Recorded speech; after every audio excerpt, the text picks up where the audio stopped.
It's a dog-eat-dog world out there, or in the case of the southeastern United States, it's an alligator-eat-shark kind of a world, according to an unsettling new study from Kansas State University scientists.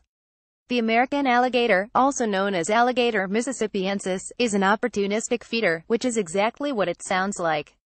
These gators prefer to munch on crustaceans, snails, and fish, but they won't turn down an exotic meal if one suddenly presents itself. As new research published in Southeastern Naturalist shows, American alligators, in an example of predator and predator action, periodically snatch and consume sharks.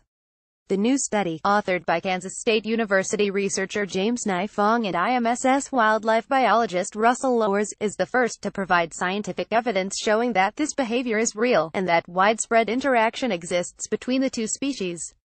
For the study, Nifong temporarily captured 500 living alligators and pumped their stomachs to see what they'd been feasting on. So, you want to be a scientist. He and Lowers documented 4 different species of sharks, including the nurse shark, and even stingrays, another previously undocumented prey animal. These sharks, or elasma branches, may not be as big as many of the ones featured on Shark Week, but they're sharks nonetheless.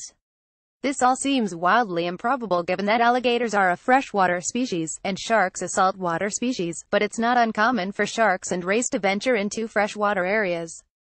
At the same time, alligators are capable of traveling between freshwater and marine habitats. Gators don't have salt glands, which filter salt water, like true crocodiles, but that doesn't prevent them from making these journeys. Alligators seek out freshwater in high salinity environments, said Nifong in a statement. When it rains really hard, they can actually sip fresh water off the surface of the salt water. That can prolong the time they can stay in a saltwater environment.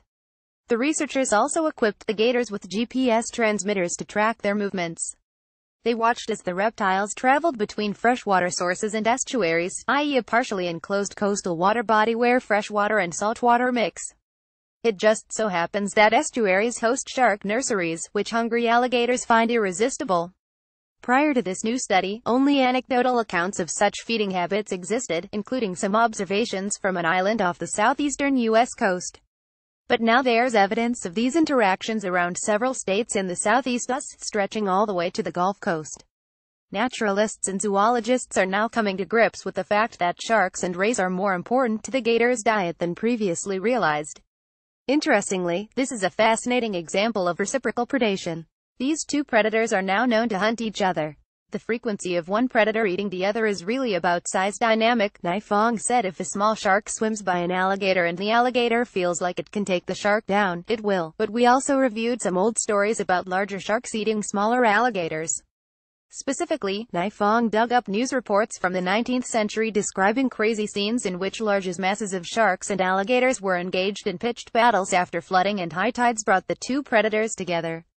In one instance, sharks were attracted to blood from gators feeding on fish, but when the alligators were washed out to sea, the sharks attacked. Wow, can nature ever be brutal? Southeastern Naturalist. More science posts.